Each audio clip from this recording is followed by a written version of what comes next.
Fenomena pocong, antara mitos dan fakta ilmiah yang perlu diketahui masyarakat Indonesia. Selamat datang di Buka Aja X. Kali ini, kita akan membahas fenomena pocong, salah satu makhluk yang paling terkenal dalam cerita misteri Indonesia. Apakah pocong benar-benar ada, atau hanya sekadar mitos yang diwariskan turun-temurun? Yuk, simak faktanya hanya di Buka Aja X. Jangan lupa like, subscribe, dan nyalakan lonceng notifikasinya. Fenomena pocong dalam masyarakat Indonesia. Pocong adalah salah satu makhluk yang paling terkenal dalam cerita rakyat Indonesia, seringkali menjadi tema dalam cerita misteri dan horor. Digambarkan sebagai sosok terbungkus kain kafan, pocong kerap muncul dalam berbagai film horor, legenda, dan kisah-kisah seram yang beredar di masyarakat. Meskipun sudah ada sejak lama, pocong tetap menjadi bagian dari budaya populer Indonesia, bahkan sering dikaitkan dengan tempat-tempat yang dianggap angker atau tidak terjamah oleh manusia. Namun, pertanyaannya adalah, apakah pocong benar-benar ada, atau hanya sekadar mitos yang diwariskan turun-temurun? Apakah ada bukti ilmiah atau penjelasan rasional yang bisa mengungkapkan fenomena ini? Dalam video ini, kita akan membahas berbagai sudut pandang, baik dari sisi mitos, cerita rakyat, maupun penjelasan ilmiah yang ada. Mari kita selami lebih dalam tentang fenomena pocong. Asal-usul dan sejarah pocong dalam cerita rakyat Indonesia. Pocong telah menjadi bagian dari mitologi dan cerita rakyat Indonesia sejak zaman dulu.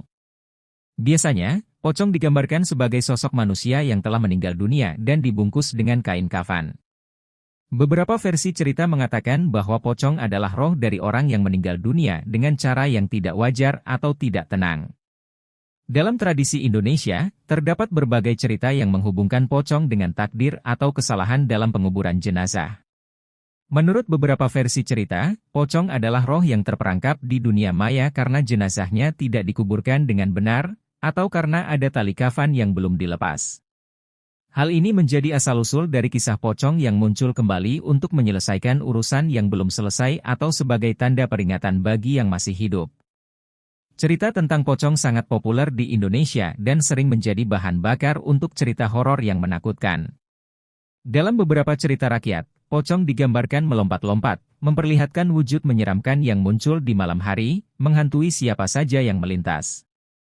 Mitos dan kepercayaan masyarakat terkait pocong.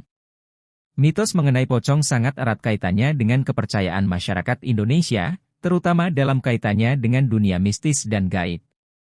Dalam banyak cerita, pocong tidak hanya sekadar makhluk yang muncul karena alasan yang tidak jelas, tetapi juga sering dikaitkan dengan hukuman atau petunjuk dari dunia lain. Beberapa cerita mengatakan bahwa pocong muncul untuk memberi peringatan kepada keluarga yang ditinggalkan atau mereka yang dianggap telah melakukan kesalahan tertentu. Pocong sering dianggap sebagai simbol dari jiwa yang terperangkap atau terhukum, yang tidak bisa beristirahat dengan tenang. Banyak orang yang menganggap bahwa pocong adalah makhluk yang membawa aura negatif dan menakutkan, yang membuatnya sangat populer dalam cerita-cerita horor Indonesia. Kepercayaan ini semakin kuat dengan penyebaran cerita dan visualisasi pocong dalam film, acara televisi, dan media sosial. Namun, penting untuk dicatat bahwa meskipun pocong sering dianggap sebagai simbol kematian atau roh yang tidak tenang, ada juga yang memandang fenomena pocong lebih sebagai sebuah simbol budaya yang lebih dalam. Dalam konteks ini, pocong menjadi salah satu representasi dari kepercayaan masyarakat terhadap kehidupan setelah kematian, serta hubungan antara dunia yang hidup dan dunia yang telah tiada. Perspektif ilmiah yang dapat menjelaskan fenomena pocong. Meskipun pocong sangat populer dalam cerita rakyat, sebagian besar penampakannya dapat dijelaskan dengan pendekatan ilmiah. Berikut adalah beberapa penjelasan ilmiah yang lebih mendalam tentang fenomena pocong. 1. Ilusi visual dan psikologi. Dalam banyak kasus, penampakan pocong dapat dijelaskan melalui ilusi visual atau fenomena psikologis yang disebabkan oleh ketakutan dan kecemasan.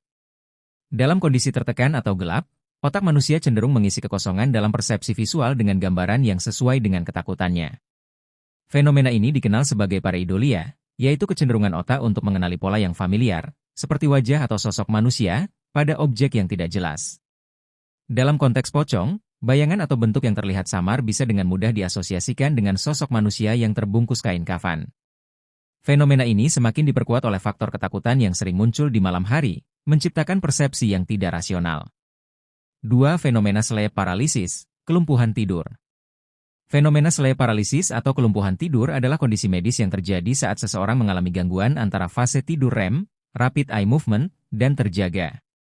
Selama fase ini, otak masih dalam keadaan setengah tidur, namun tubuh sudah mulai bangun, sehingga menyebabkan kelumpuhan sementara. Dalam kondisi ini, banyak orang melaporkan mengalami halusinasi, seperti merasa ada sosok yang mendekat atau menghampiri. Karena ketidakmampuan untuk bergerak, orang yang mengalami sleep paralisis seringkali merasa terintimidasi atau terancam oleh halusinasi tersebut, yang sering digambarkan sebagai pocong. Penelitian menunjukkan bahwa kondisi ini sering dipicu oleh stres, kecemasan, atau kurang tidur, dan hal ini membantu menjelaskan mengapa pocong seringkali muncul dalam pengalaman tersebut. 3. Pengaruh lingkungan dan cahaya. Lingkungan yang gelap dan cahaya yang terbatas seringkali memengaruhi persepsi visual kita. Di tempat-tempat yang dianggap angker atau menyeramkan, bayangan benda-benda tertentu, seperti pohon atau batu, dapat membentuk pola yang menyerupai sosok pocong. Di area dengan pencahayaan yang buruk atau sumber cahaya yang terbatas, ilusi ini menjadi lebih jelas.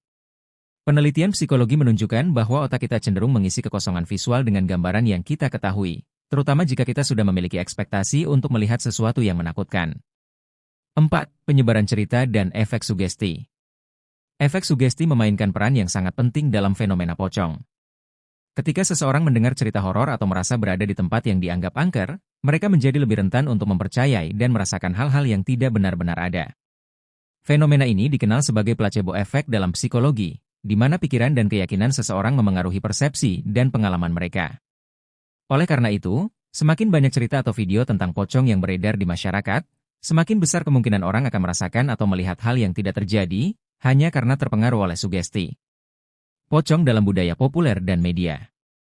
Pocong bukan hanya bagian dari cerita rakyat, tetapi juga telah menjadi elemen penting dalam budaya populer Indonesia.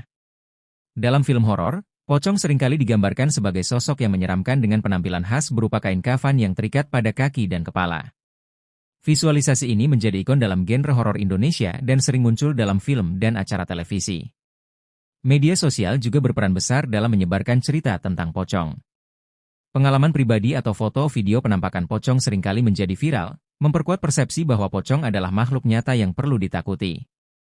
Namun, banyak dari pengalaman ini dapat dijelaskan dengan pendekatan ilmiah seperti yang telah dibahas sebelumnya, dan penting untuk membedakan antara fakta dan fiksi.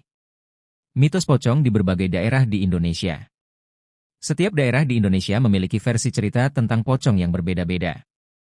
Misalnya, di beberapa daerah, pocong dikaitkan dengan tradisi pemakaman yang tidak sesuai dengan kebiasaan setempat.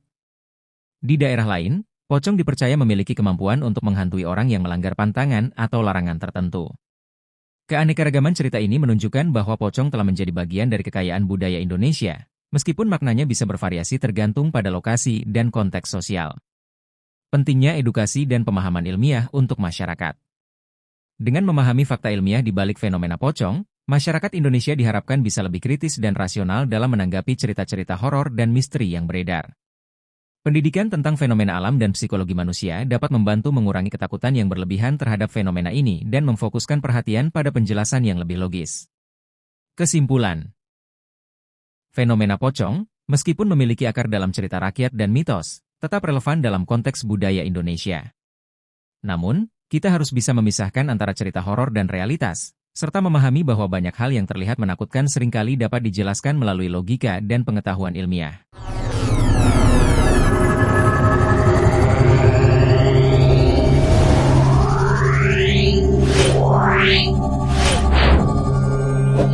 Wow.